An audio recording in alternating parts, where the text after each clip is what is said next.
Evening aspirants, welcome to Aspire and Dream Civil Services. How are you all? Hope so you all are doing good. Today I am going to discuss Theory Series 11 for the paper 2. आज की theory series में हम environmental engineering and environmental system से related सभी important details cover करेंगे और ये topic आपकी यूनिट 1 पार्ट 2 में मेंशन है. ये टॉपिक थोड़ा टफ है बट आज की थ्योरी सीरीज को आपको ध्यान से सुनना होगा बिकॉज मैंने यहाँ पर इजी लैंग्वेज में आपको ये समझाया है विद गुड एग्जाम्पल्स. तो आप सभी पूरा कंसंट्रेट होकर इस टॉपिक को सुनिएगा और उसके बाद भी अगर कोई डाउट रहता है तो आप मेन कमेंट सेक्शन में पुट कर सकते हैं after completion of this video. For starting today's topic, अगर आप चैनल पर न्यू हैं सो सब्सक्राइब दिस चैनल. हमारा एक ही चैनल है related with the BPSC exam preparation जिसका नाम है एस्पिरेंट ड्रीम सिविल सर्विसेज. और सारी थ्योरी सीरीज जो सुपर टेस्ट सीरीज का टाइम जो है वो 8 PM होता है. तो 8 PM पर ही हमारी वीडियो आती है. आप लाइव आकर ही सॉल्व कीजिए सारे टेस्ट सीरीज को और थ्योरी सीरीज को भी आप लाइव आकर ही पूछिए सो दैट आपके जो डाउट है वो साथ साथ यहाँ पर क्लेरिफाई हो सके. तो आज जो है हम इन्वायरमेंटल इंजीनियरिंग से रिलेटेड सभी इंपॉर्टेंट डिटेल्स कवर करेंगे और साथ में इन्वायरमेंटल सिस्टम्स क्या होते हैं related with the solid waste management and municipal waste management. उसके बाद हम कवर करेंगे कि मास बैलेंस अप्रोच क्या है और ये प्रॉब्लम सॉल्विंग में कैसे इसको यूटिलाइज किया जाता है, एनालाइज किया जाता है for the solid and liquid waste management. तो इससे रिलेटेड सभी चीजें हम कवर करेंगे. आप सभी ध्यान से सुनते रहिएगा. Let's start with today's topic. सबसे पहले देखते हैं कि इन्वायरमेंटल इंजीनियरिंग क्या होता है. इसका इंट्रोडक्शन देख लेते हैं. इन्वायरमेंटल इंजीनियरिंग का क्या रोल है वेस्ट मैनेजमेंट के लिए. तो इसमें सबसे बड़ा रोल ये है, हिस्टोरिकली ऐतिहासिक रूप से अगर देखें जो वेस्ट मैनेजमेंट है ये एक इंजीनियरिंग फंक्शन है. तो जो अपशिष्ट प्रबंधन है ये एक इंजीनियरिंग कार्य कर रहा है, बहुत टाइम से चला आ रहा है और ये रिलेट करता है with the evolution of technological society. तो एक जो तकनीकी समाज है उसके विकास से संबंधित है जिसको हम कहते हैं इन्वायरमेंटल इंजीनियरिंग. इसमें जो साथ साथ जो बेनिफिट्स होते हैं फॉर द मास प्रोडक्शन, जो भी प्रॉब्लम क्रिएट होती है जैसे कि कोई भी सॉलिड वेस्ट या लिक्विड वेस्ट है उसके डिस्पोजल से रिलेटेड जो भी प्रॉब्लम है उसको सॉल्व करने में ये हेल्प करता है, मदद करता है. इसलिए जो बड़े पैमाने पर उत्पादन है उसके लाभों के साथ साथ जो भी समस्याएं पैदा होती है जैसे कि ठोस कचरे के निपटान से रिलेटेड तो उन सबको सॉल्व करने के लिए इसकी आवश्यकता पड़ती है जिसका क्या नाम है इन्वायरमेंटल इंजीनियरिंग. इसके इंट्रोडक्शन में हम ये भी देख लेते हैं कि इसका सबसे बड़ा फायदा क्या है. जैसे कि बहुत सारे वेस्ट मटेरियल होते हैं जिनको हम रीयूज कर सकते हैं.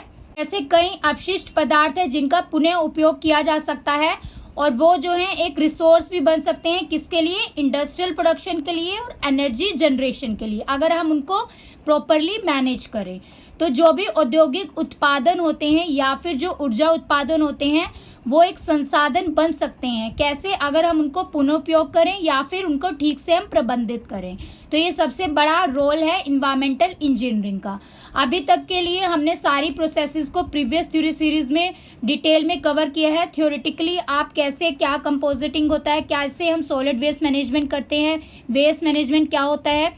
बट आज का जो ये टॉपिक है ये एनालिटिकल टॉपिक है कि इंजीनियरिंग सर्विसेज में सॉलिड वेस्ट मैनेजमेंट का क्या रोल है. अगर आप इस जॉब में, सर्विस में जाएंगे तो आपको कैसे इसमें वर्क करना है. तो ये टॉपिक उससे डील करता है, इसलिए ये टॉपिक बहुत ज़रूरी है. सभी ध्यान से इसको सुनते रहिएगा और साथ साथ समझते रहिएगा. फ्लो डायग्राम से समझेंगे कि जो फ्लो ऑफ मटेरियल होता है किसी भी टेक्नोलॉजिकल सोसाइटी के अंदर उसमें वेस्ट जनरेशन का क्या रिजल्ट होता है और कैसे वेस्ट जनरेशन को हम मैनेज कर सकते हैं.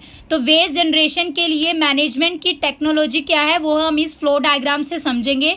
सबसे पहले आप फ्लो डायग्राम में देख लीजिए कि जो एरो है, ब्लैक एरो, वो एनर्जी के लिए डिनोट कर रहा है और जो डॉटेड एरो है वो वेस्ट मटेरियल के लिए है. और साथ में जो दो डबल हेडेड एरो है उसमें रॉ मटेरियल जो जनरेट होता है या फिर कोई भी प्रोडक्ट है या रिकवरी मटेरियल है उसको डिनोट कर रहा है. तो सबसे पहले हम देखेंगे कि जो वेस्ट जनरेशन होता है उसकी मैनेजमेंट टेक्नोलॉजी को हम कैसे अप्लाई कर सकते हैं वेस्ट के लिए. तो कोई भी वेस्ट अगर जनरेट होता है किसी भी माइनिंग या प्रोडक्शन के द्वारा तो उसमें क्या होता है, सबसे पहले रॉ मटेरियल होता है. तो जो रॉ मटेरियल होता है वो एनर्जी होता है उस प्रोडक्ट मार्केट के लिए. तो उसमें से जो भी रेजिड्यू निकलता है, जो भी वेस्ट मटेरियल निकलता है उसको क्या बोला जाता है, रेजिडुअल डेब्रिज.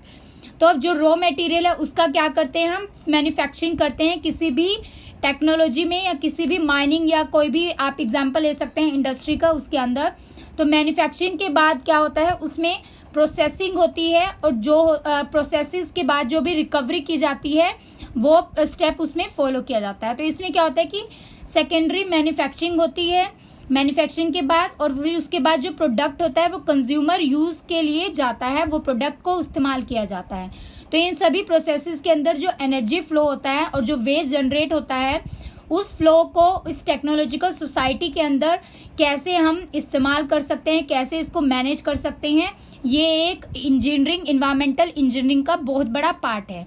तो इसमें क्या होता है कि जो कंज्यूमर के पास जो प्रोडक्ट चला जाता है, हम उसको क्या करते हैं, हम उसको इस्तेमाल करते हैं, यूज करते हैं, और फाइनली फिर वो डिस्पोजल के लिए तैयार हो जाता है, उसको डिस्पोज करने की स्टेज आ जाती है। ये फाइनल डिस्पोजल स्टेज है, यहाँ से इन्वायरमेंटल इंजीनियरिंग का वर्क स्टार्ट होता है। तो इसलिए जो तकनीकी समाज में जो भी सामग्री है या प्रवाह है, उसका परिणामी जो अपशिष्ट उत्पादन है, वो यहाँ पर सबसे बड़ा रोल प्ले करता है किस चीज में, इन्वायरमेंटल इंजीनियरिंग के लिए। तो हम देख लेते हैं कि वेस्ट जनरेशन और मैनेजमेंट कैसे किया जाता है टेक्नोलॉजी के अंदर। तो जो भी वेस्ट जनरेट होता है माइनिंग के अंदर, या फिर जो प्रोडक्शन होता है रॉ मटेरियल का, जैसे कि टेलिंग्स हो गई फ्रॉम भी किसी भी माइन से, या डिस्कार्डेड हस्क जो निकलता है कॉर्नफील्ड से, तो जो कच्चा माल होता है खनन और उत्पादन के दौरान जो अपशिष्ट उत्पन्न होता है, जैसे कि कोई मकई का खेत है, उसमें से जो भूसी वगैरह निकलती है कॉर्नफील्ड में से, तो ये यहाँ पर वेस्ट जनरेट होता है। इसमें क्या होता है कि जो रॉ मटेरियल होता है उसको बाद में माइन किया जाता है, तो जो भी कच्चा माल होता है उसका खनन किया जाता है, उसकी कटाई की जाती है, या फिर उसको अन्यथा खरीद के बाद उसकी बाद में जो चरण होते हैं, प्रक्रियाएं होती हैं, जैसे कि हार्वेस्टिंग करना या फिर उसको प्रोक्यूरमेंट करना प्रोडक्ट को, तो जो भी इसमें वेस्ट जनरेट होता है इन सभी स्टेप्स के अंदर उसकी प्रोसेसेस की जाती है। तो इसके अंदर जो जनरेटेड गुड्स होते हैं उसके बाद वो कंजप्शन के लिए कंज्यूमर के पास जाते हैं, सोसाइटी के पास जाते हैं फ्रॉम दीज रॉ मटेरियल। तो आपको ये याद रखना है कि ऐसे वेस्ट जनरेशन होता है और इसमें मैनेजमेंट कैसे करते हैं इस टेक्नोलॉजी के थ्रू। अभी हम पूरा डिटेल में देखेंगे, आप ध्यान से सुनते रहिएगा कि ये एक एग्जाम्पल से आपको समझा रहे हैं कि माइनिंग या फिर प्रोडक्शन ऑफ रॉ मटेरियल में कैसे वेस्ट जनरेट होता है और उसको मैनेजमेंट कैसे करते हैं, और बाद में फिर उसके ऊपर इंजीनियरिंग एप्लीकेशन को कैसे अप्लाई किया जाता है। सबसे मेन इंपॉर्टेंट चीज है कि जो भी इफेक्टिव वे है कि कैसे वो सॉलिड वेस्ट को एम्यूलेट करना है, उसको सुधारना है, उसको कम करना है, कि डिस्पोजल की प्रॉब्लम जो है वो कम से कम हो, किस चीज में, अमाउंट में भी, मतलब जितना वेस्ट है वो कम भी हो जाए, और साथ में जो उसकी टॉक्सिसिटी है वेस्ट की वो भी खत्म हो जाए या फिर रिड्यूस हो जाए। बट जो पीपल होते हैं वो ज़्यादा अच्छी लाइफ के लिए सर्च करते हैं और साथ साथ वो चाहते हैं कि उनका स्टैंडर्ड ऑफ लिविंग भी अच्छा हो, तो इसलिए वो ज़्यादा से ज़्यादा गुड्स को कंज्यूम करते हैं और ज़्यादा से ज़्यादा वेस्ट भी उसकी वजह से जनरेट होता है।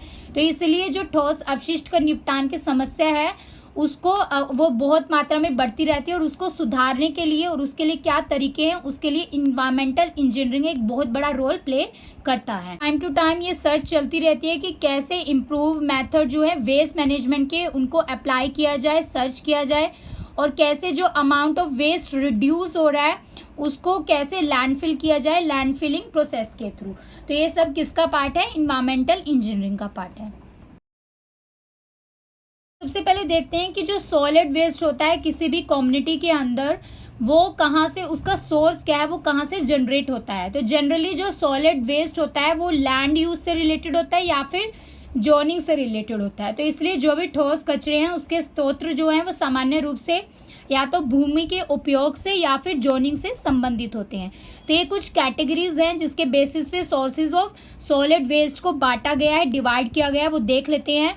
सबसे पहले तो रेजिडेंशियल है जो कि आवासीय होते हैं सोर्स ऑफ सॉलिड वेस्ट। दूसरा जो सोर्स है वो है कमर्शियल यानी कि वाणिज्यिक। Third is institutional and fourth is construction and demolition. तो जो भी कंस्ट्रक्शन, निर्माण वगैरह से बिल्डिंग बनती है, कंस्ट्रक्शन का वर्क होता है, वहां से जो वेस्ट जनरेट होता है वो भी इसका पार्ट है। साथ में 5th नंबर पे आता है म्युनिसिपल सर्विसेज। तो नगर पालिका की जो सेवाएं हैं वहां से जो सॉलिड वेस्ट का सोर्स है वो जनरेट होता है किसी भी कम्युनिटी के अंदर, और जो ट्रीटमेंट प्लांट साइट होती हैं वहां से। और 7 नंबर पे आता है industrial and 8th is agriculture.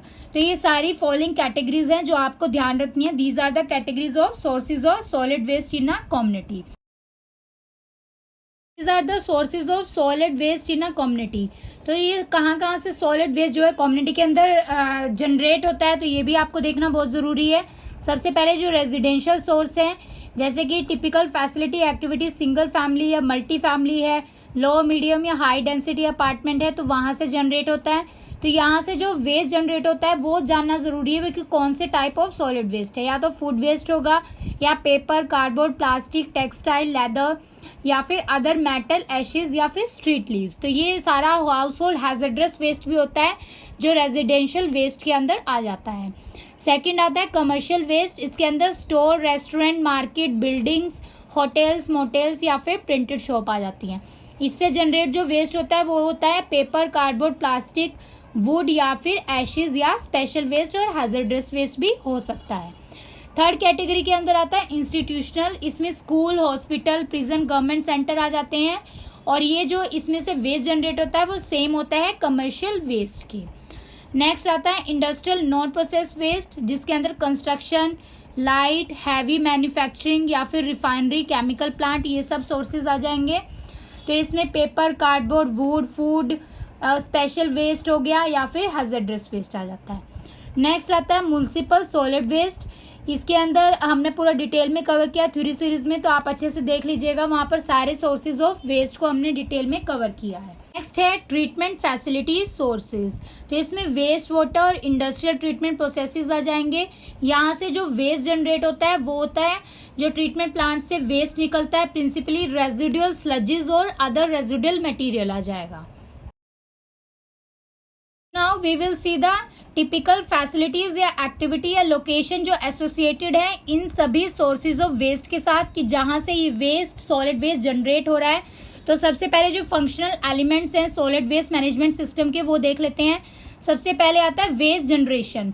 जो कचरा उत्पन्न हो रहा है वो कहाँ से आता है, को कंट्रोल कैसे कर सकते हैं हम, और क्या कारण है कि वो इतना ज़्यादा वेस्ट जनरेट हो रहा है। तो सबसे पहले जो वेस्ट जनरेशन होता है ये वो एक्टिविटी के कारण जनरेट होता है, उत्पन्न होता है, जब कोई भी मटेरियल को हम आइडेंटिफाई करते हैं कि अब इसका ज़्यादा लॉन्ग समय तक हम इस्तेमाल नहीं कर सकते हैं, या फिर इसकी जो यूटिलाइजेबल वैल्यू है वो कम है लंबे समय तक, तो वो किस में कन्वर्ट हो जाता है, वेस्ट में कन्वर्ट हो जाता है। या तो उसको थ्रो कर देते हैं खत्म होने के बाद उसकी जो यूजेबल वैल्यू है, या फिर हम उसको डिस्पोजल साइट से इकट्ठा करते हैं, गैदर करते हैं। इसलिए वेस्ट जनरेशन में सबसे ज़रूरी चीज़ यही है कि वेस्ट जनरेशन को आइडेंटिफाई करना बहुत ज़रूरी है। तो इसके लिए आइडेंटिफिकेशन स्टेप सबसे पहले आता है, और ये वेरी करता है individual to individual.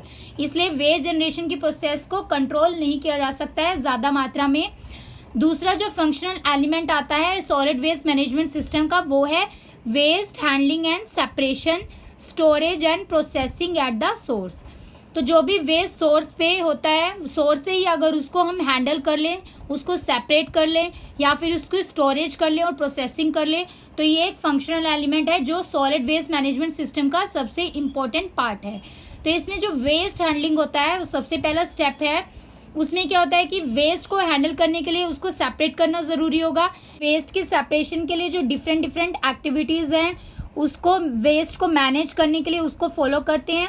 After that उसको स्टोरेज कंटेनर्स के अंदर कलेक्ट कर लेते हैं, जिसको क्या बोला जाता है, कलेक्शन।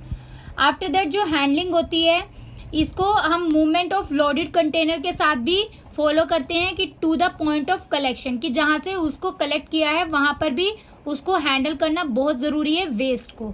उसके बाद जो सेपरेशन होता है वेस्ट कंपोनेंट का, वो भी इम्पोर्टेंट स्टेप है हैंडलिंग के लिए भी, और साथ साथ स्टोरेज ऑफ सॉलिड वेस्ट के लिए भी एट द सोर्स साइट। इसमें सबसे इम्पोर्टेंट स्टेप है वो है ऑन साइट स्टोरेज करना वेस्ट की। ये एक प्राइमरी इम्पोर्टेंस थिंग है, बिकॉज जो वेस्ट है उससे किसी भी पब्लिक हेल्थ पे कोई भी साइड इफेक्ट ना हो, तो ये पब्लिक हेल्थ कंसर्न के अंदर आता है। और साथ साथ उसकी जो एस्थेटिक कंसिडरेशन है उसको भी ध्यान में रखते हुए ऑन साइट स्टोरेज किया जाता है वेस्ट का। वेस्ट हैंडलिंग, सेपरेशन और स्टोरेज, ये सारी प्रोसेसेस फंक्शनल एलिमेंट है सॉलिड वेस्ट मैनेजमेंट सिस्टम का। उसके बाद थर्ड नंबर पे आता है कलेक्शन। तो कलेक्शन के अंदर दोनों चीज़ें आ जाती हैं। सबसे पहले तो जो सॉलिड वेस्ट होता है उसकी गैदरिंग करते हैं, इकट्ठा करते हैं।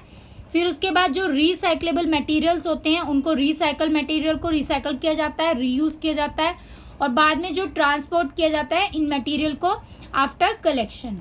तो ट्रांसपोर्टेशन के बाद क्या होता है कि जो लोकेशन होती है जहाँ पर कलेक्शन व्हीकल होता है उसको खाली किया जाता है।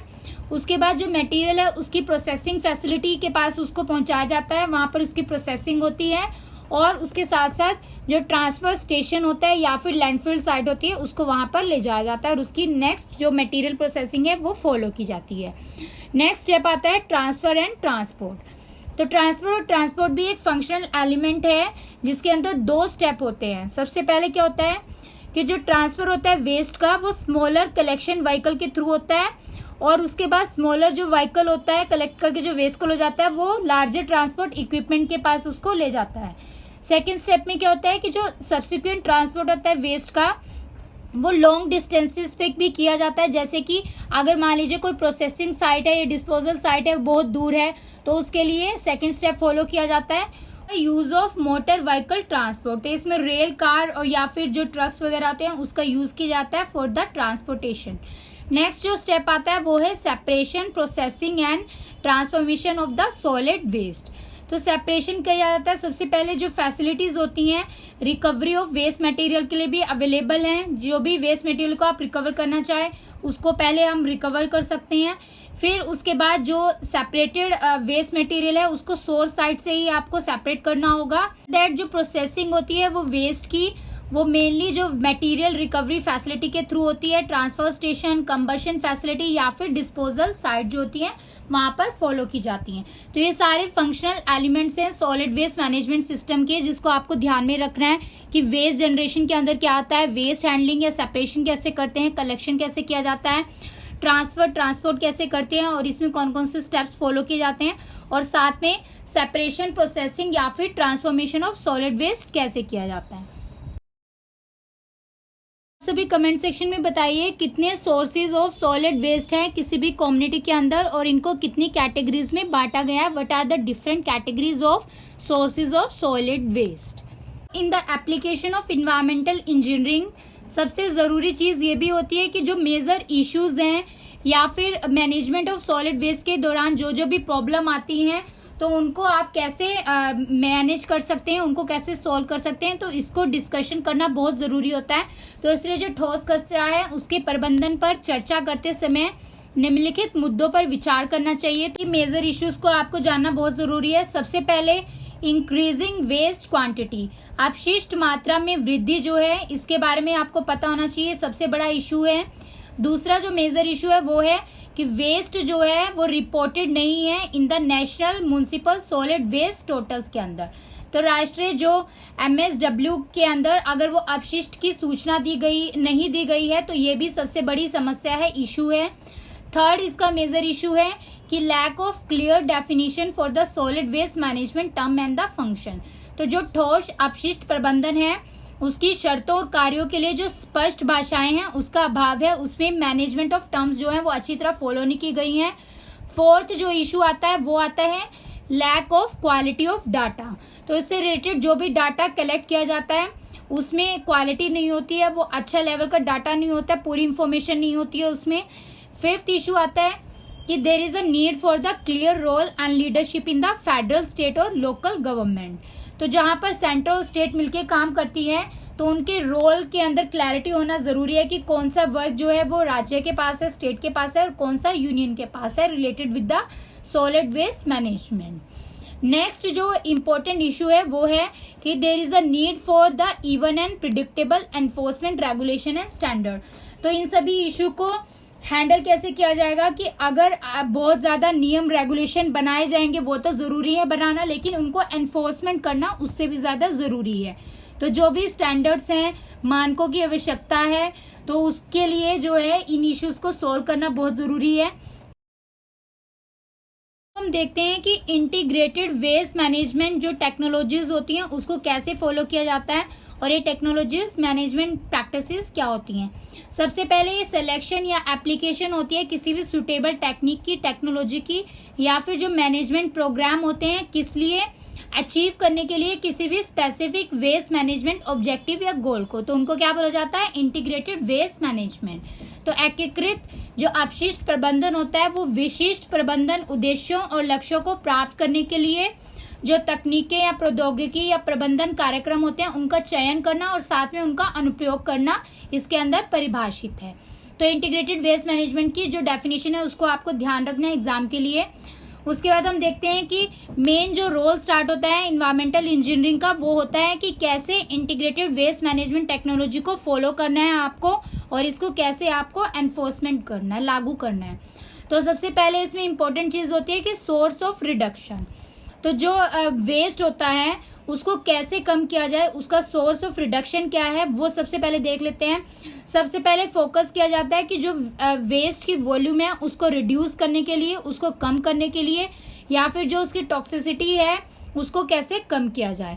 उसके बाद जो सोर्स रिडक्शन होता है उसके अंदर आ जाता है कि जो रीयूजेबल प्रोडक्ट्स होते हैं उसके ऊपर आपको स्विच हो जाना चाहिए, उनको यूज़ करना चाहिए ज़्यादा से ज़्यादा। और साथ में जो पैकेजिंग है और उससे रिलेटेड जो रिडक्शन की रीयूज़ की प्रोसेसेस है उसको फॉलो करना चाहिए। उसके बाद जो मोस्ट इसमें यूजेबल एग्जांपल है वो है रिटर्नेबल बोटल्स। तो ऐसी बोटल्स को यूज़ कर सकें जिसको हम रिसाइकल किया जा सके, यूज़ करने के बाद हम उसको रिटर्न कर सकें और साथ के साथ उसमें जो प्लास्टिक के द्वारा जो पोल्यूशन जनरेट होता है वो कम हो और इससे एनवायरनमेंट और हेल्थ के ऊपर भी साइड इफेक्ट्स कम हो। यहाँ पर जो इम्पोर्टेंट रोल है एनवायरमेंटल इंजीनियरिंग का वो यहीं से स्टार्ट होता है कि जो प्रोडक्ट और प्रोसेस डिज़ाइन फेज है वो कैसे आपको फॉलो करना है इंजीनियरिंग प्रोसेसेस के थ्रू, उसको हम पूरा डिटेल में देखेंगे अभी। सोर्स ऑफ रिडक्शन की प्रोसेस होती है ये सभी के द्वारा फॉलो करनी चाहिए, तभी इससे ज़्यादा से ज़्यादा बेनिफिट्स हो सकता है इन्वायरमेंट के लिए। तो जो कंज्यूमर होते हैं उनको भी पार्टिसिपेट करना चाहिए, उनको भी प्रोडक्ट्स को कम से कम खरीदना चाहिए। जो प्रोडक्ट को हम रीयूज़ ना कर सकें, रिसाइकल ना कर सकें, ऐसे प्रोडक्ट्स को अवॉइड करना चाहिए। उसके बाद जो पब्लिक सेक्टर, गवर्नमेंट सेक्टर हैं, सभी लेवल पे, लोकल, स्टेट लेवल पे या प्राइवेट सेक्टर हैं, को same source of reduction technologies को फॉलो करना चाहिए और उनको एफिशिएंट कंज्यूमर बनना चाहिए। साथ में ऐसे प्रोसीजर्स को री एवेल्युएट करना चाहिए, डिस्ट्रीब्यूट करने चाहिए paper related with the procedure की कैसे आप इनिशिएट कर सकते हैं या फिर परचेज करने के बाद प्रोडक्ट जो है उसको आप कैसे रीयूज़ कर सकते हैं, रिसाइकल कर सकते हैं। और साथ में साथ ये अवेयरनेस फैलानी चाहिए कि आपको वही प्रोडक्ट यूज़ करना चाहिए जिसकी लॉन्गर लाइफ स्पैन हो और अपने परचेज को आप कम करें जो डिस्पोजेबल प्रोडक्ट्स हैं, जिससे कि वो ज़्यादा मात्रा में ना फैलें। इस वजह से जो सोर्स रिडक्शन है इसका प्रोसीजर फॉलो हो सके। तो इसलिए जो प्राइवेट सेक्टर है वो भी रीडिज़ाइन करते हैं अपनी मैन्युफैक्चरिंग प्रोसेसेस को कि कैसे वेस्ट जनरेशन को रिड्यूस किया जाए, कम किया जाए मैन्युफैक्चरिंग प्रोसेसेस में। तो यहाँ पर जो प्रोसेसेस है मैन्युफैक्चरिंग प्रोसेसेस, यही सबसे बड़ा एप्लीकेशन है एनवायरमेंटल इंजीनियरिंग का in the source reduction of the waste. Flow diagram से हम समझ लेते हैं कि कैसे अमाउंट ऑफ वेस्ट को रिड्यूस किया जा सकता है, कम किया जाता है, कचरे की मात्रा को कैसे आप कम कर सकते हैं। और इसके लिए क्लोज लूप मैन्युफैक्चरिंग प्रोसेसेस चाहिए होती है जिसमें जो डिफरेंट रॉ मटेरियल या फिर डिफरेंट प्रोडक्शन प्रोसेसेस फॉलो की जाती हैं। तो इसके अंदर जो सोर्स रिडक्शन है उसको recycle, composting, combustion, waste to energy processes और साथ ही साथ लैंड फिलिंग प्रोसेसेस को फॉलो करना होता है जो इसके अंदर रिड्यूस कर सकता है वेस्ट जो जनरेट हो रहा है बहुत ज़्यादा मात्रा में। तो इसमें हम देख लेते हैं सबसे पहले सोर्स रिडक्शन की प्रोसेस को फॉलो करना है, जो मैंने अभी बताया है कि सोर्स रिडक्शन में क्या होता है, कैसे पब्लिक, प्राइवेट और इंडिविजुअल को मिलकर काम करना चाहिए और साथ ही साथ जो प्राइवेट सेक्टर है उनको कैसे रीडिज़ाइनिंग की प्रोसेसेस को फॉलो करना चाहिए। उसके बाद सोर्स रिडक्शन के बाद रिसाइकलिंग होता है और कंपोजिटिंग के प्रोसेसेस को फॉलो करते हैं। फिर उसके बाद जो वेस्ट है उसको ट्रांसफॉर्म किया जाता है रीयूज़ करने के लिए और लास्ट में जो वेस्ट डिस्पोज करते हैं उसके लिए लैंड फिलिंग की प्रोसेस को फॉलो करते हैं। तो ये एक मैनेजमेंट ऑप्शन है जिसको हम यूज़ कर सकते हैं इंटीग्रेटेड वेस्ट मैनेजमेंट के लिए, जैसे कि इंटरेक्टिव वे में और हायरार्किकल वे में। तो ये भी इन्वायरमेंटल इंजीनियरिंग का सबसे बड़ा एप्लीकेशन है। ये टॉपिक को आपको किसी भी बुक में या कहीं पे भी आपको अच्छे से एक्सप्लेनेशन नहीं मिलेगी, इसलिए इस वीडियो को ध्यान से सुनिएगा। जो मैं एक्सप्लेनेशन प्रोवाइड करूँ ये बहुत सारे मल्टीपल सोर्सेज से हैं। तो अगर किसी भी चैनल पे आप जाकर पढ़ रहे हैं तो आप अपने रिस्क पे ही पढ़िए, बिकॉज वो हमारा डाटा कॉपी करके आपको पढ़ा रहे हैं। तो आप बी अवेयर रहिए फेक और कॉपी चैनल से। ये सारी चीज़ें डिटेल में पहले थ्योरेटिकल वे में पढ़ ली है। रिसाइकलिंग क्या होता है, कंपोजिटिंग क्या होता है, आज हम इनको इन्वायरमेंटल इंजीनियरिंग की एप्लीकेशन के आधार पर पढ़ेंगे कि इसका कैसे हम यूज़ करते हैं। सबसे पहले रिसाइकलिंग क्या होता है। रिसाइकलिंग एक मोस्ट पॉजिटिवली परसीव्ड और डुएबल वेस्ट मैनेजमेंट प्रैक्टिस है। मतलब जो पुनर्चक्रण है ये अपशिष्ट प्रबंधन की प्रथाओं में सबसे सकारात्मक रूप में माना जाता है, इसलिए इसको हम ज्यादा से ज्यादा जोर देते हैं कि रिसाइकलिंग करो, प्रोडक्ट की रिसाइकलिंग करो। इसलिए जो रिसाइकलिंग होती है इसमें क्या होता है कि जो रॉ मटेरियल होता है वो मार्केट के पास रिटर्न हो जाता है, वापस चला जाता है। कैसे? By the use of separating reusable products के द्वारा। इसमें क्या होता है कि जो म्युनिसिपल वेस्ट स्ट्रीम्स होती हैं उनको भी फायदा होता है। जो नगर पालिका अपशिष्ट धारा है वो क्या करती हैं, वो कच्चे माल को बाजार में लौटा दिया जाता है रिसाइकलिंग की मदद से, और उनके पास दोबारा से जो रॉ मटेरियल की प्रोसेस है वो जनरेट हो जाती है। रिसाइकलिंग के कुछ फायदे हैं, बेनिफिट्स हैं, वो हम देख लेते हैं। रिसाइकलिंग जो है जो प्रीशियस फिनाइट जो सीमित मात्रा में जो रिसोर्सेज हैं उनको सेव करता है, बचाता है, और साथ में ये कम करता है जो माइनिंग ऑफ वर्जन जो ओरिजिनल मटेरियल है उनकी जरूरत कम पड़े। रिसाइकलिंग से क्या होता है कि हम एक ही प्रोडक्ट को बार बार यूज कर रहे हैं, इसलिए जो ओरिजिनल मटेरियल होता है उसका ज्यादा इस्तेमाल करने की जरूरत नहीं पड़ती है, जिसकी वजह से जो इन्वायरमेंटल इम्पैक्ट होते हैं जैसे कि माइनिंग या फिर अदर प्रोसेसिंग के द्वारा वो भी कम हो जाते हैं। साथ के साथ जो इसमें एनर्जी कंजम्पशन होता है वो भी रिड्यूस हो जाता है, किसकी मदद से? रिसाइकलिंग की हेल्प से। तो ये सारी रिसाइकलिंग के फायदे हैं, इसके बेनिफिट्स हैं। डिफरेंट प्रोसेसेस के अंदर जो आपकी इन्वायरमेंटल इंजीनियरिंग के अंदर प्रोसेसेस फॉलो होती है फॉर द सॉलिड और लिक्विड वेस्ट मैनेजमेंट के लिए, उसमें रिसाइकलिंग का क्या फायदा है? रिसाइकलिंग जो होती है ये हेल्प करती है लैंडफिल कैपेसिटी को स्ट्रेच करने में, उसको बढ़ाती है। जो भी पुनर्चक्रण की लैंडफिल की क्षमता होती है उसको क्या कर देती है? इंक्रीज कर देती है। और रिसाइकलिंग जो होती है ये इम्प्रूव करती है एफिशिएंसी, और साथ में जो ऐश की क्वालिटी होती है किसी भी इंसिनरेटर की या फिर कंपोजिटिंग फैसिलिटी होती है उसको भी ये क्या करती है? इम्प्रूव करती है, उसको और ज्यादा अच्छा बना देती है। कैसे बना देती है? By removing the non combustible material, जैसे कि मेटल या फिर ग्लास। तो जो नॉन कंबस्टिबल मटेरियल होते हैं उनको भी ये रिमूव कर देती है रिसाइकलिंग की प्रोसेस, तो जिसकी वजह से कंपोस्टिंग की फैसिलिटी जो होती है वो और ज्यादा इम्प्रूव हो जाती है। तो हमने बेनिफिट्स देखे हैं रिसाइकलिंग के, कुछ प्रॉब्लम्स भी हैं, इसके साइड इफेक्ट भी हो सकते हैं। अगर आप रिसाइकलिंग को मतलब सही तरीके से फॉलो नहीं करेंगे, इन द इफेक्टिव मैनर आप फॉलो नहीं करेंगे, तो इससे इन्वायरमेंट के ऊपर हार्म भी हो सकता है, तो ये प्रॉब्लम भी कर सकता है। तो रिसाइकलिंग को एक इफेक्टिव प्रोसेस के द्वारा ही फॉलो करना चाहिए। साथ में जो सुपर फंड साइट्स होती हैं ये भी अगर पुअरली मैनेज होती हैं तो इसकी वजह से भी रिसाइकलिंग के ऑपरेशन फॉलो नहीं हो पाते हैं, तो इसलिए इसके लिए जो फंड है वो भी साइट के ऊपर अवेलेबल होना चाहिए सो दैट वो सारी प्रोसेसेस को फॉलो कर सके। जो बेस्ट एग्जांपल है वो है कि कोई भी ऑपरेशन न्यूज स्प्रेड डिंकिंग के लिए जो यूज होते हैं, वेस्ट ऑयल रिसाइकलिंग के लिए, या फिर सॉल्वेंट रिसाइकलिंग या मेटल रिसाइकलिंग के लिए, धातु पुनर्चक्रण या फिर विलायक पुनर्चक्रण के लिए जो भी प्रोसेसेस हैं इन सब के लिए फंड की जरूरत पड़ती है, ज्यादा कॉस्ट इफेक्टिव होते हैं। तो यहाँ पर रिसाइकलिंग की प्रोसेस थोड़ी महंगी रहती है, तो यहाँ पर प्रॉब्लम कॉज हो सकती है अगर फंड अवेलेबल ना हो। तो इन सभी प्रोसेसेस के लिए जो टॉक्सिक कंटामिनेंट्स होते हैं उनको भी प्रॉपरली मैनेज करना जरूरी है अगर उनको टॉक्सिक एलिमेंट्स को रिमूव करना है। नेक्स्ट जो प्रोसेस है वो है कंपोजिटिंग। कंपोजिटिंग को हम कैसे रिसाइकलिंग में यूज कर सकते हैं, खाद को हम कैसे इस्तेमाल कर सकते हैं वो भी देख लेते हैं। ये भी एक एप्लीकेशन है इन्वायरमेंटल इंजीनियरिंग की। कंपोजिटिंग होती है ये एक एरिया ऑफ रिसाइकलिंग है जो कॉज कर सकता है प्रॉब्लम अगर इसको एडिक्वेट लोकेशन कंट्रोल पे नहीं किया जाए। तो इसके लिए भी जो पर्याप्त स्थान होता है उसको नियंत्रित करना जरूरी है, जिस वजह से आप कंपोजिटिंग को अच्छी मात्रा में कर सकें। जैसे कि ग्राउंड वाटर होता है वो भी कंटेमिनेट हो सकता है अगर वहां पर जो क्लिपिंग्स या लीव्स वगैरह अवेलेबल होती है वेस्ट की, उसके अंदर पेस्टिसाइड या फिर फर्टिलाइजर रेजिड्यू मिल जाए कंपोस्ट के अंदर, तो इस वजह से जो ग्राउंड वाटर है वो कंटेमिनेशन होने का खतरा रहता है कंपोस्टिंग के प्रोसेस से। इसलिए इसको एक कंट्रोल मैनर में और इसकी लोकेशन जो है उसको अच्छे से कंट्रोल करके करना चाहिए कि जिससे कि वहां का ग्राउंड वाटर कंटेमिनेट ना हो। साथ में जो एयर कंटेमिनेशन की प्रोसेस है यहाँ पर वो भी वोलेटाइल सब्सटेंसेस से रिजल्ट कर सकती है कंपोजिटिंग में, तो उसको भी कंट्रोल करना जरूरी है कि जिसकी वजह से ग्राउंड वाटर और एयर कंटेमिनेशन दोनों को कंट्रोल किया जा सके। नेक्स्ट जो प्रोसेस है वो है combustion waste to energy process. तो कंबशन में क्या होता है कि कंबशन फैसिलिटीज होती हैं ये भी अट्रैक्टिव होती हैं। बिकॉज इसमें जो वॉल्यूम ऑफ वेस्ट होती है वो बहुत मात्रा में रिड्यूस हो जाती है, अबाउट अप टू 9 फोल्ड। तो 9 गुना ये कम हो जाती है कंबशन प्रोसेस से जो वेस्ट मटेरियल है, इसलिए प्रोसेस भी बहुत इंपॉर्टेंट है। तो जो कंबशन फैसिलिटी होती हैं ये रिकवर करती है जो भी यूजफुल एनर्जी है वेस्ट से, और साथ ही साथ या फिर दूसरी फॉर्म में जो स्टीम है या फिर अदर फॉर्म ऑफ इलेक्ट्रिसिटी में ये कंबशन फैसिलिटी से यूजफुल एनर्जी को रिकवर करती है।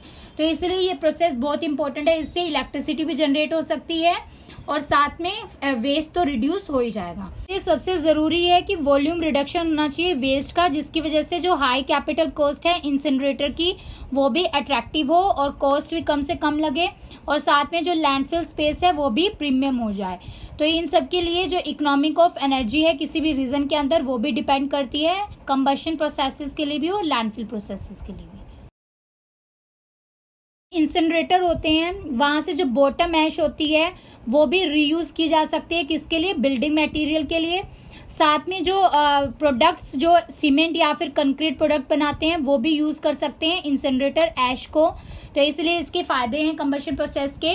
साथ में जो मेजर कंस्ट्रेंट है फॉर द इंसिनरेटर वो ये है कि इनकी कॉस्ट ज़्यादा होती है और हाई डिग्री ऑफ सोफिस्टिकेशन, मतलब ज़्यादा स्किल चाहिए इनको ऑपरेट करने के लिए और इनकी सेफ्टी के लिए।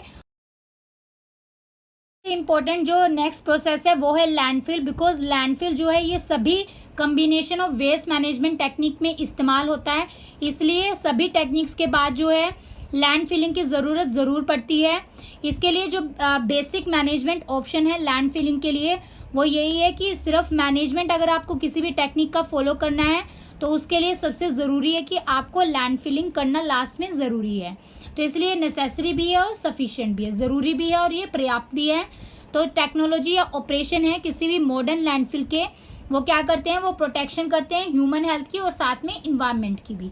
तो ये तो इसका एक फ़ायदा होगा। और सबसे बड़ा चैलेंज क्या है इसके लिए कि जो ऑपरेटिंग लैंडफिल है उनको डिज़ाइन करना प्रॉपरली, कि कैसे उनकी डिज़ाइनिंग होनी चाहिए, बहुत मैटर करता है। और साथ में उनको मॉनिटर करना, अगर वो एक बार बंद हो जाए तो उसको रिपेयर या फिर मॉनिटर कैसे कर सकते हैं, ये सबसे बड़ा चैलेंज है इन्वायरमेंटल इंजीनियरिंग के लिए। तो इसलिए जो क्रूशियल इसमें जो इम्पोर्टेंट चीज़ है रिकॉग्नाइज करने के लिए कि मॉडर्न लैंडफिल जो है ये ओल्ड लैंडफिल की तरह वर्क नहीं कर रहे हैं, और इसके लिए हमें बहुत ज़्यादा फंडिंग की और बहुत ज़्यादा सुपर फंड लिस्ट की ज़रूरत है। इसलिए इस फील्ड पे वर्क करना बहुत ज़रूरी है, बिकॉज ये इन्वायरमेंटल इंजीनियरिंग और सॉलिड वेस्ट मैनेजमेंट के लिए एक इफेक्टिव और नेसेसरी ज़रूरी स्टेप है। लेट्स सी कि लैंडफिल जो है वो कैसे एक रिसोर्स, एक संसाधन में बदला जा रहा है आज के टाइम में। सो सबसे बड़ा एग्जांपल जो लैंडफिल का है मीथेन गैस रिकवरी। तो जो मीथेन गैस रिकवरी है वो अकर हो रही है एट मैनी लैंडफिल साइट्स पे, और साथ के साथ जो कार्बन डाइऑक्साइड रिकवरी है वो भी कंसीडर की जाती है, फॉलो की जाती है कहाँ पर, लैंडफिल साइट के लिए। तो इसलिए लैंडफिल बहुत इंपॉर्टेंट है और इसको हम यूज़ कर सकते हैं अदर रिक्रिएशन एरियाज़ के अंदर भी, जैसे कि पार्क बना सकते हैं वहाँ पर, या फिर गोल्फ कोर्स एरिया बना सकते हैं, या फिर स्काई एरियाज़ भी बना सकते हैं। तो इसलिए कुछ जो एजेंसी और एंटरप्रेन्योर्स हैं वो ज़्यादातर लैंडफिल्स के लिए मतलब अप्रोच करते हैं, और साथ ही साथ ये एक रिपोजिटरी ऑफ रिसोर्सेज भी हैं फ्यूचर टाइम के लिए। तो इसलिए जो लैंडफिल्स होती हैं इनको माइन भी किया जा सकता है for the coming time, may be इनको माइनिंग के लिए भी इस्तेमाल किया जा सके। तो इसलिए लैंडफिल प्रोसेस जो होती है it is a very very important application of the environmental engineering. Landfill के साथ साथ मोनोफिल्स का भी इस्तेमाल होता है, फ्यूचर में भी होगा, जिसमें क्या है एक ही काइंड के वेस्ट मटेरियल को फॉलो किया जाएगा, फोकस किया जाएगा, जैसे कि कंबशन ऐश। हमने एप्लीकेशंस देखी हैं इन्वायरमेंटल इंजीनियरिंग की, और कौन कौन सी प्रोसेसेस को हमने विद एग्जांपल अभी पढ़ा है, आप सभी कमेंट सेक्शन में बताइए। जो मैंने एप्लीकेशन बताई है इन्वायरमेंटल इंजीनियरिंग की, कहाँ कहाँ पर हम इसको अप्लाई कर सकते हैं। अब हम देखेंगे कि implementing of integrated waste management strategy, कैसे हम इसको एकीकृत जो अपशिष्ट प्रबंधन है उसको लागू कैसे कर सकते हैं। तो अगर हमें इंटीग्रेटेड स्ट्रैटेजी को अचीव करना है, किसके लिए, for the handling of municipal waste के लिए या फिर ऑप्टिमाइजेशन एनालिसिस के लिए, तो हमें इन्हें कंबाइन करना होगा। सभी जो अवेलेबल ऑप्शंस हैं हमारे पास उन सबको कंबाइन करके एक साथ करके हमें मिलकर चलाना होगा। इसमें क्या होगा कि यहाँ पर अभी भी कोई भी प्रूवन टेक्नोलॉजी अभी तक नहीं आई है for the performance of such optimisation analysis, इसलिए जो most common combination of technology है उसको हम इस्तेमाल कर रहे हैं for the use of integrated waste management strategies के लिए। तो उसको हम देख लेते हैं कि ये क्या होता है और कैसे हम इसको इस्तेमाल कर सकते हैं या फिर ऑप्टिमाइज कर सकते हैं। हमने स्टार्टिंग में पढ़ा था कि कैसे इंटीग्रेटेड वेस्ट मैनेजमेंट जो रेजिडेंशियल सॉलिड वेस्ट है उसको हमने स्टार्टिंग में आपको बताया था कि सोर्सेज क्या हैं और साथ में जो हमने उसके फंक्शनल सिस्टम पढ़े थे वो सब आपको ध्यान होना चाहिए। उसके बाद अब हम देखेंगे कि कैसे हम इन सेवरल टेक्नोलॉजी का इस्तेमाल करते हैं फॉर द मैनेजमेंट ऑप्शन के लिए, जो हमने पहले प्रीवियस स्लाइड्स में पढ़े हैं। तो अब देख लेते हैं सबसे पहले जो रेजिडेंशियल सोर्स या वेस्ट होता है। आप सभी बताइए इसमें क्या मैंने आपको मेंशन किया था, क्या आता है रेजिडेंशियल सोर्स वेस्ट के अंदर। हमारे पास रेजिडेंशियल सोर्स या वेस्ट होता है। सबसे पहले हम क्या करते हैं, सेपरेट करते हैं, वेस्ट को अलग करते हैं, जिसके अंदर यार्ड वेस्ट भी आ जाएगा। उसके बाद सेकंड स्टेप में क्या होता है, कर्ब साइड कलेक्शन की जाती है वेस्ट की, और साथ में जनरेटर रिटर्न्स के पास जो वेस्ट है उसको ट्रांसफर किया जाता है। इसके अंदर जो हाउस होल्ड हैजर्डस वेस्ट आ जाएंगे उनको इस फैसिलिटी के अंदर प्रोसेस किया जाता है। आफ्टर दैट जो ड्रॉप ऑफ या फिर और रिडेम्पशन सेंटर होते हैं उसके पास उसको भेजा जाता है, जिसके अंदर बेवरेज कंटेनर्स या फिर एल्यूमिनियम कैन होते हैं उनको फैसिलिटी दी जाती है, यहाँ पर प्रोसेस की जाती है। उसके बाद जो कर्ब साइड कलेक्शन वेस्ट होते हैं या जनरेटर रिटर्न्स होते हैं उनको मटेरियल रिकवरी फैसिलिटी पे ट्रांसफर कर दिया जाता है या फिर ट्रांसफर स्टेशन के पास भेजा जाता है, जिसके अंदर paper, cardboard, plastic, aluminium, glass, ferrous metal ये सभी मटेरियल्स इंक्लूडेड होते हैं। आफ्टर दैट जो वेस्ट होता है उसकी ट्रांसफॉर्मेशन फैसिलिटी होती है। इसी प्रोसेसेस जो अभी हमने डिस्कस किए हैं, कंपोजिटिंग, मीथेन गैस रिकवरी या फिर एनर्जी रिकवरी जो होती है, ये सभी प्रोसेसेस के थ्रू वेस्ट ट्रांसफॉर्मेशन फैसिलिटी की प्रोसेस अकर होती है।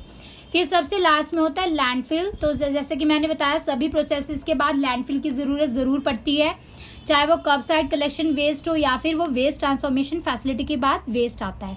तो ये सारी प्रोसेसेस हैं जो हमने इस फ्लो डायग्राम के थ्रू पढ़ी हैं। तो ये आपकी इन्वायरमेंटल इंजीनियरिंग की सबसे बड़ी एप्लीकेशन है। आपको पूरा डिटेल में मैंने समझा दिया कि कैसे कैसे वर्क करती है और कौन कौन सी प्रोसेसेस कब फॉलो होती है और कौन कौन से स्टेप्स हैं वो आपको ध्यान रखना है।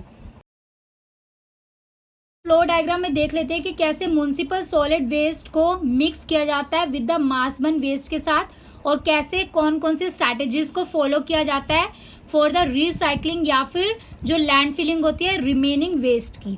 तो फ्लो डायग्राम को ध्यान से देखिएगा। इसमें क्या होता है कि जो म्युनिसिपल सॉलिड वेस्ट होता है उसको पहले कम्युनिटी से ट्रांसपोर्ट किया जाता है, फिर उसको मिक्स कर दिया जाता है for the material recovery site facility के लिए।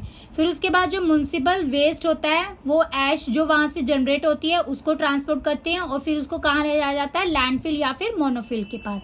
तो इससे सॉलिड वेस्ट मैनेजमेंट की प्रोसेस फॉलो करती है। स्ट्रैटेजी जो है उसमें भी कम्युनिटी लेवल से जो म्युनिसिपल सॉलिड वेस्ट होता है उसको ट्रांसपोर्ट करते हैं, और जो ऐश जनरेट होती है, जो मेटल्स होते हैं उनको हम फैसिलिटी मतलब जो मटेरियल रिकवरी फैसिलिटी होती है या फिर ट्रांसफर स्टेशन के थ्रू इसको ले जाया जाता है, और फिर लास्ट में इसको लैंडफिल प्रोसेस के थ्रू इसको हम डिस्पोज कर देते हैं। नेक्स्ट जो स्ट्रैटेजी है वो है स्ट्रैटेजी 3। स्ट्रैटेजी 3 में कंपोजिटिंग और लैंडफिलिंग होती है। तो जो म्युनिसिपल सॉलिड वेस्ट होता है, ये यार्ड वेस्ट होता है, उसकी कंपोजिटिंग फैसिलिटी प्रोवाइड की जाती है। कंपोस्टिंग के थ्रू उसको हम ट्रीट करते हैं, डिस्पोजल करते हैं उसका। 4 स्ट्रैटेजी होती है, इसमें जो रिसाइकलिंग की प्रोसेस होती है और साथ में लैंडफिलिंग भी किया जाता है। तो यहाँ पर रिसाइक्लेबल और लैंडफिलिंग की दोनों की प्रोसेसेस को फॉलो किया जाता है। तो इसको हम ध्यान से देख लेते हैं कि स्ट्रैटेजी कौन सी इंडिया में फॉलो होती है। तो यहाँ पर स्ट्रैटेजी 3 और लैंडफिलिंग, कंपोजिटिंग और रिसाइकलिंग, ये चारों स्ट्रैटेजीज को फॉलो किया जाता है। तो ये आपको ध्यान रखना है। पूरा फ्लो डायग्राम के थ्रू आप देख लीजिए कि कैसे कैसे प्रोसेस करती है। जैसे कि हमने फ्लो डायग्राम में देखा, जो स्ट्रैटेजी 4 है उसके अंदर जो कर्ब साइड रिसाइकलिंग होती है, फिर उसके बाद लैंडफिलिंग की जाती है, जो वेस्ट बच जाता है उसका, और जो रूरल कम्युनिटीज होती हैं वहां पर स्ट्रैटेजी 3 को हम अप्लाई करते हैं। इंडिया के अंदर मैक्सिमम रूरल पॉपुलेशन है, तो इसमें क्या होता है, कंपोजिटिंग की या फिर लैंडफिलिंग की प्रोसेस ज्यादा फॉलो की जाती है। उसके बाद जो हर एक सिचुएशन होती है उसको एनालाइज करना जरूरी है इंडिविजुअली, कि कैसे कम्बिनेशन ऑफ मैनेजमेंट ऑप्शन या टेक्नोलॉजीज को फॉलो करना है और कौन सी सिचुएशन कौन से बेस्ट टाइम पे हम फिट कर सकते हैं। ये एक इन्वायरमेंटल इंजीनियरिंग की सबसे बड़ी एप्लीकेशन है। तो आपको पता होना चाहिए कि कौन सी स्ट्रैटेजी को आप कहाँ पर फॉलो कर सकते हैं। बाद में जो अवेलेबिलिटी होती है लैंडफिल वॉल्यूम की और स्पेस की, उसको भी देखना जरूरी है कि कॉस्ट ऑफ ऑप्शन क्या है, उसके लिए कॉस्ट अवेलेबल है कि नहीं है, फंडिंग है कि नहीं है, और प्राइमरी कंसर्न क्या है, कि जो इंटीग्रेटेड वेस्ट मैनेजमेंट स्कीम है उसकी प्लानिंग कैसे की गई है और साथ साथ जो इसमें प्रोसेसेस फैसिलिटी यूज हो रही है उनको कैसे डिजाइन किया गया है। तो ये सारी चीजें आपको एज एन इंजीनियरिंग रोल में ध्यान रखनी है। Friends, now come to next topic, environmental system. पर्यावरण प्रणाली क्या होता है? तो टिपिकली जो व्हीकल्स होते हैं, मटेरियल्स होते हैं या रिकवरी फैसिलिटीज होती हैं, तो इसमें क्या किया जाता है, सबसे पहले कलेक्शन की जाती है वेस्ट की, जैसे कि हमने अभी पढ़ा है। फिर उसमें कंपोजिटिंग करते हैं, वेस्ट टू एनर्जी कंबशन करते हैं, लैंड फिलिंग करते हैं, जो भी हमने टेबल में डिटेल में देखा है। तो ये सारी इन्वायरमेंटल सिस्टम के अंदर प्रोसेसेस मेंशन की गई है। तो इसमें सबसे जरूरी जो चीज़ है वो है कैपिटल इन्वेस्टमेंट, ऑपरेशन या फिर मैनेजमेंट कॉस्ट। तो ये टॉपिक हमने पहले प्रीवियस लेक्चर में कवर किया था थ्योरी सीरीज में, तो उसको आप देख लीजिएगा। इसमें हम देख लेते हैं कि ऑपरेशन और मेंटेनेंस कॉस्ट जो होती है वो सबसे इम्पोर्टेंट होती है कोई भी अगर इंटीग्रेटेड वेस्ट मैनेजमेंट सिस्टम को एनालाइज करना है। अगर आपके पास कॉस्ट नहीं, फंडिंग नहीं होगी तो आप कैसे किसी भी वेस्ट मैनेजमेंट सिस्टम को फॉलो कर सकते हैं। तो इसलिए सबसे ज़रूरी है। तो सबसे रिलायबल जो एस्टिमेट है स्टडी ऑफ कंडीशन का वो है कि टाइम और place of project must be made, कि किस टाइम पे और कौन सी जगह पे इस प्रोजेक्ट को आपको फॉलो करना है, प्लेस करना है। तो ये भी ज़रूरी है। नेक्स्ट जो ऑपरेटिंग कॉस्ट है ये मेनली किससे अफेक्टेड होती है? ये लोकल डिफरेंसेस जो होते हैं, जैसे कि लेबर रेट्स या फिर लेबर कॉन्ट्रैक्टर, सेफ्टी रूल क्या है वहाँ के, क्रू साइजेस क्या है, तो इन सब से ये अफेक्ट होती है। जो भी श्रम दर होते हैं, जो श्रम अनुबंध होते हैं, सुरक्षा नियम होते हैं, चालक दल होते हैं, उनके आकार पे जो स्थानीय अंतर होते हैं उससे परिचालक लागत को प्रभावित कर सकते हैं। तो इसमें जो अकाउंटिंग सिस्टम होते हैं उसको फॉलो किया जाता है। स्पेशली जो सिटीज या प्राइवेट ओनर्स होते हैं वहां पर अकाउंटिंग सिस्टम को फॉलो किया जाता है, जिसमें जो एज ऑफ लैंडफिल या इंसिनरेटर होती है वो ग्रेटली अफेक्ट की जाती है। किसके द्वारा? ऑपरेशन एंड मेंटेनेंस कॉस्ट के द्वारा।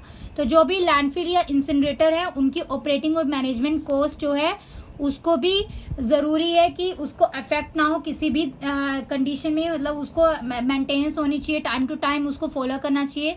तो ये सारी चीज़ें जो हैं वो बहुत ज़रूरी है किसी भी इन्वायरमेंटल सिस्टम को फॉलो करने के लिए फॉर द सॉलिड और लिक्विड वेस्ट मैनेजमेंट। सबसे ज़रूरी जो operating and management cost estimate है, किसी भी फील्ड का जो कंबशन फैसिलिटी के लिए यूज़ होती है तो उसको रिपोर्ट करना ज़रूरी होता है, जो हमने पहले टेबल में पढ़ा है कि कैसे उससे इलेक्ट्रिसिटी जनरेट हो रही है और कितना मास बर्न किया जा रहा है किसी भी प्लांट के अंदर। तो ये सब चीज़ें ध्यान में रखनी ज़रूरी है किसी भी इन्वायरमेंटल सिस्टम को फॉलो करने के लिए। तो सबसे ज़रूरी जो चीज़ है वो है कि 4 वेस्ट मैनेजमेंट ऑप्शन होते हैं किसी भी वेस्ट को मैनेज करने के लिए। सबसे पहला होता है कि सोर्स रिडक्शन। तो हमने पढ़ा है सोर्स रिडक्शन क्या होता है, आप सभी कमेंट सेक्शन में बताइए कि सोर्स रिडक्शन क्या होता है। उसके बाद रिसाइकलिंग करते हैं, फिर करते हैं वेस्ट टू एनर्जी और लास्ट में क्या करते हैं, लैंड फिलिंग। तो ये चारों जो वेस्ट मैनेजमेंट के ऑप्शन है ये बहुत इंपॉर्टेंट है, आपके सिलेबस में भी मेंशन है और बहुत सारे यूनिट के टॉपिक यहाँ पर कवर हो जाते हैं। तो इसलिए इन सारी प्रोसेसेस को फॉलो करने के लिए सबसे पहले ज़रूरी है framework for the making decision. तो सबसे पहले अगर किसी भी काम को इम्प्लीमेंट करना है तो उससे रिलेटेड एक फ्रेमवर्क बनाना होता है, डिसीजन लेने होते हैं, निर्णय लेना होता है, तभी किसी काम को फॉलो किया जाता है। तो ये भी इन्वायरमेंटल सिस्टम का एक पार्ट है। तो इसके अंदर जो हमने अभी डिटेल में पढ़ा था कि सोर्स रिडक्शन जो होता है ये क्लियरली टॉप पे होता है। ये सबसे ज़रूरी है कि कैसे वेस्ट को रिड्यूस किया जाए उसके सोर्स से ही, और कैसे वेस्ट को बचाया जा सके कि उसको हमें कम से कम मात्रा में मैनेज करना पड़े। तो इसके लिए सोर्स रिडक्शन सबसे ज़रूरी चीज़ है। उसके बाद रिसाइकलिंग, जिसके अंदर कंपोजिटिंग हमने देखा है।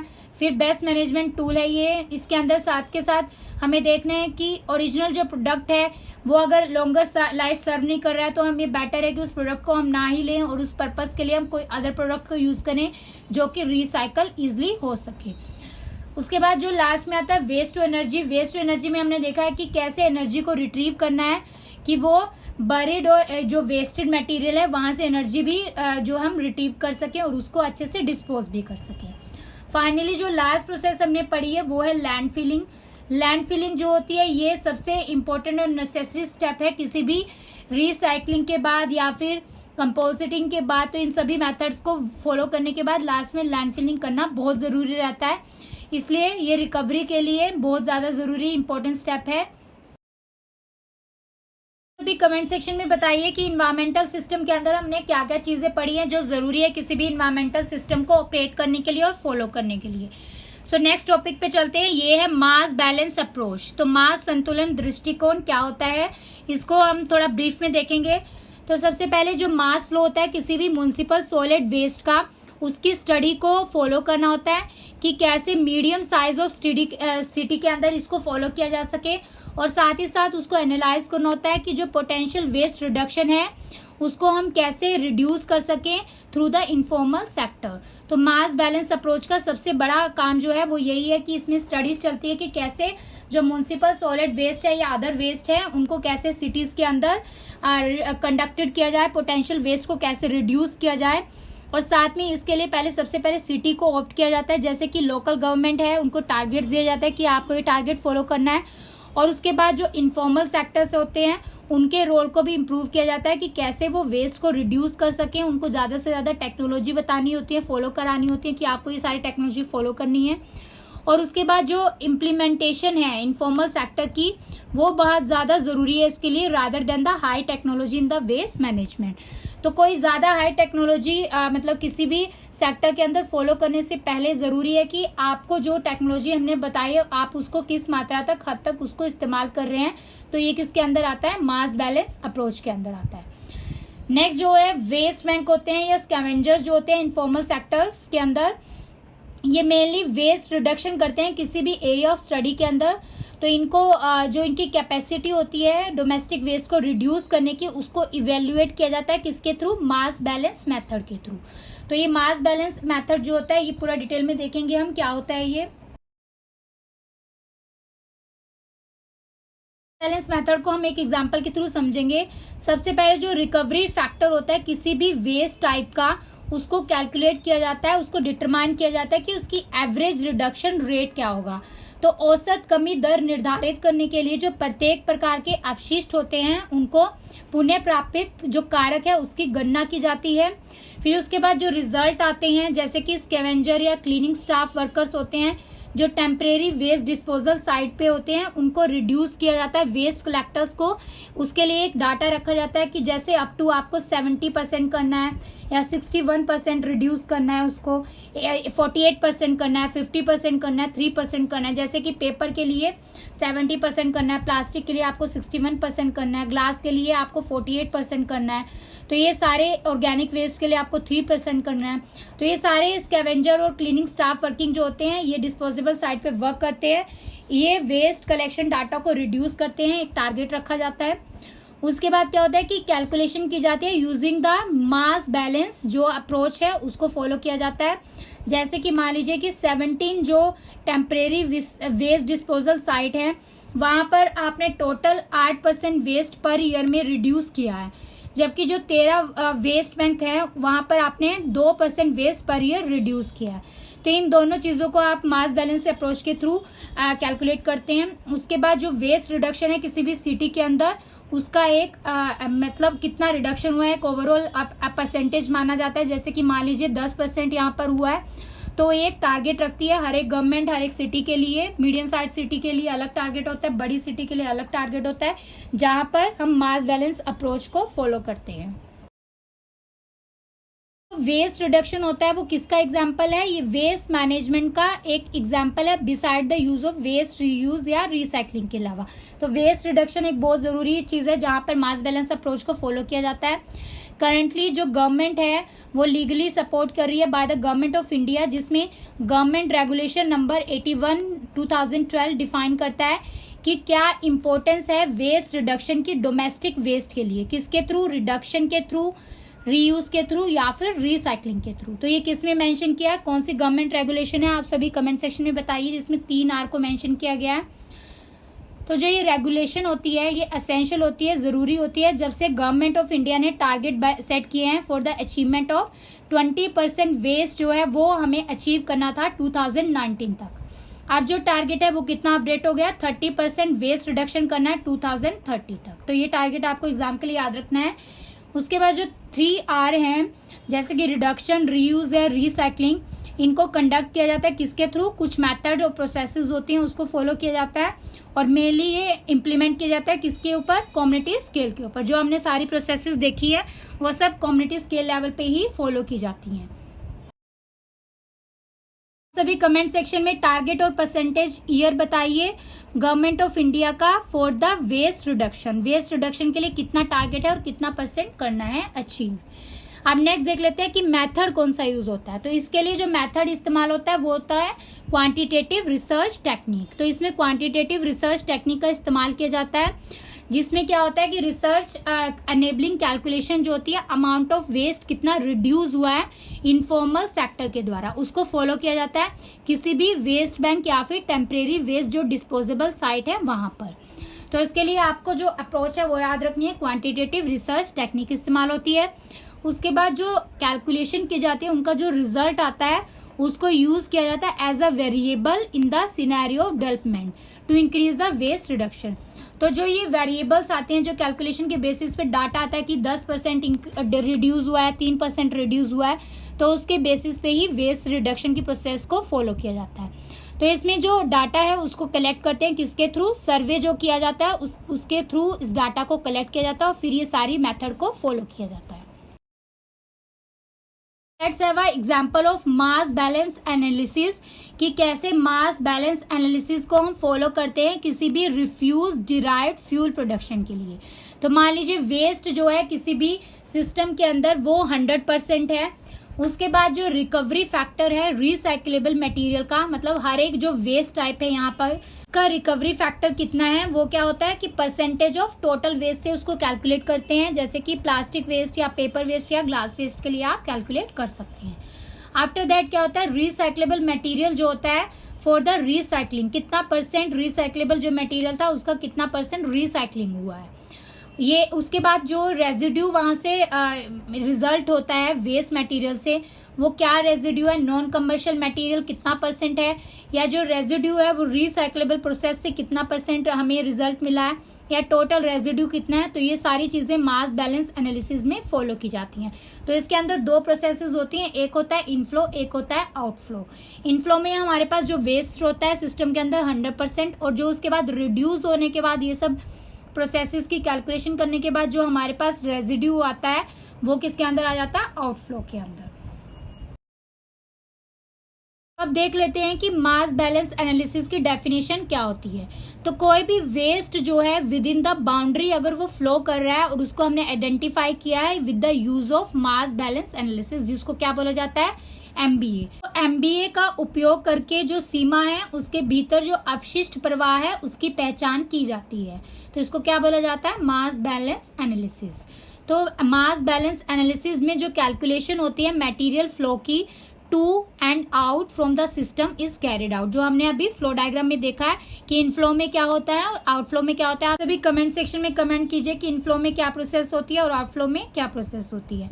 उसके बाद जो मास बैलेंस एनालिसिस होती है उसके अंदर जो फ्रैक्शन ऑफ मटेरियल होता है it can be used as an input for the other processes, जिसको क्या बोला जाता है, रिकवरी फैक्टर। तो रिकवरी फैक्टर क्या होता है कि जो भी मास बैलेंस एनालिसिस के द्वारा जो फ्रैक्शन ऑफ मटेरियल को हम यूज करते हैं इनपुट के लिए और फिर बाद में हम उसको अदर प्रोसेसेस के लिए भी इस्तेमाल करते हैं, तो उसको क्या बोला जाता है, रिकवरी फैक्टर। तो उसको हम कैलकुलेट करते हैं और जो एस्टिमेशन होता है मटेरियल रिकवरी का फ्यूचर के लिए उसको एनेबल करते हैं with the process of recovery factor calculation. तो ये है मास बैलेंस एनालिसिस। इसकी कैलकुलेशन कैसे करते हैं इस फ्लो डायग्राम के थ्रू हमने पूरा डिटेल में देख लिया है। होप सो आप सबको अच्छे से समझ आ गया होगा। Friend, this is all about today's super theory series for the paper 2।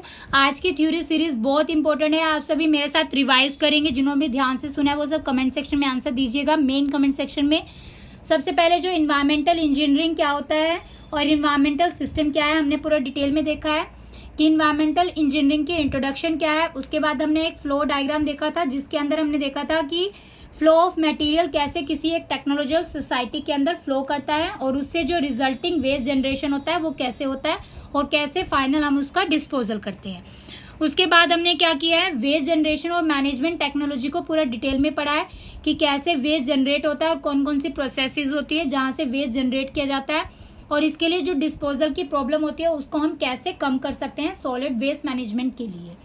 After that हमने सोर्सेज देखे हैं सॉलिड वेस्ट मैनेजमेंट के किसी भी कम्युनिटी के अंदर कि कौन कौन सी कैटेगरीज है, कितनी कैटेगरीज है। आप सभी कमेंट सेक्शन में बताइए कितनी कैटेगरीज थी सोर्सेज ऑफ सॉलिड वेस्ट की। आफ्टर दैट हमने सोर्सेज को एक टेबल के थ्रू पूरा डिटेल में देखा है। फिर हमने फंक्शनल एलिमेंट देखे हैं सॉलिड वेस्ट मैनेजमेंट सिस्टम के कि क्या फंक्शनल एलिमेंट है और उसकी डिस्क्रिप्शन क्या है। फिर हमने डिटेल में देखा है कि फॉलोइंग मेजर इश्यूज क्या आते हैं अगर हम किसी भी मैनेजमेंट ऑफ सॉलिड वेस्ट को डिस्कस करते हैं। तो उसके लिए कितने मेजर इशू थे वो भी बताइए। Number of major issue comment section में कमेंट कीजिए सभी।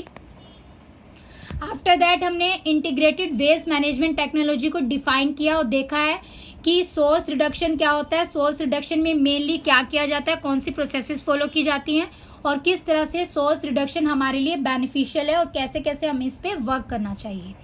फिर हमने इसको एक फ्लो डायग्राम के थ्रू देखा है कि कैसे अमाउंट ऑफ वेस्ट को हम रिड्यूस कर सकते हैं with the help of source reduction relationship. उसके बाद हमने रिसाइकलिंग कंपोजिटिंग की प्रोसेसेस को एनवायरमेंटल इंजीनियरिंग के बेसिस पे एनालाइज किया है कि कैसे रिसाइकल कर सकते हैं, कैसे कंपोजिटिंग करते हैं, कंपोजिटिंग के क्या फायदे हो सकते हैं, वेस्ट टू एनर्जी प्रोसेस क्या होता है।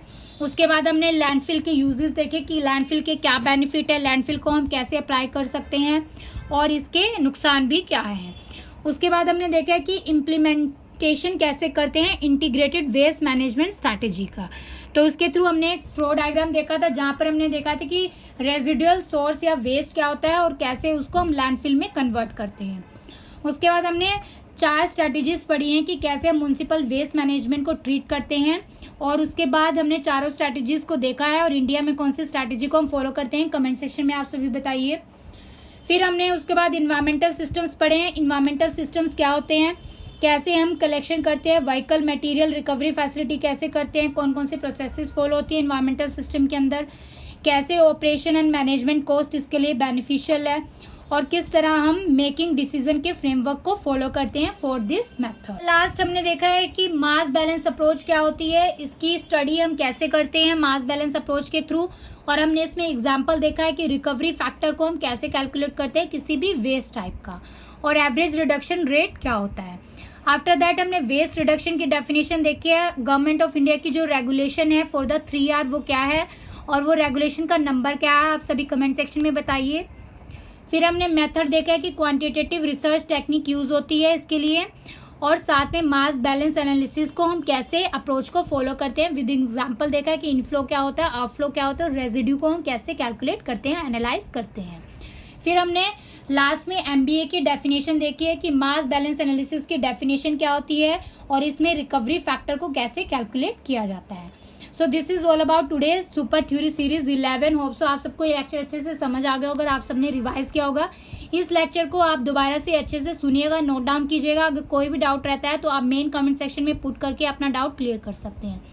For the PDF related queries PDF हमने सुपर टेस्ट सीरीज के 1 to 7 आपको प्रोवाइड कर दिया। PDF जो है वो हम स्लो इसलिए दे रहे हैं सो दैट आप जो है वीडियोस को अच्छे से देखें, बिकॉज वीडियो को बनाने का मेन पर्पस यही है कि आपको फ्री में एजुकेशन हम यहाँ पर प्रोवाइड कर सके related with this exam preparation और आप बिना कोई फीस पे किए अच्छे से यहाँ से सभी चीज़ों को कॉन्सेप्ट को क्लियर कर सके और अपने टेस्ट को अच्छे से प्रैक्टिस कर सके दैट आप इस एग्जाम को अच्छे मार्क्स के साथ क्लियर कर सके, क्रैक कर सके।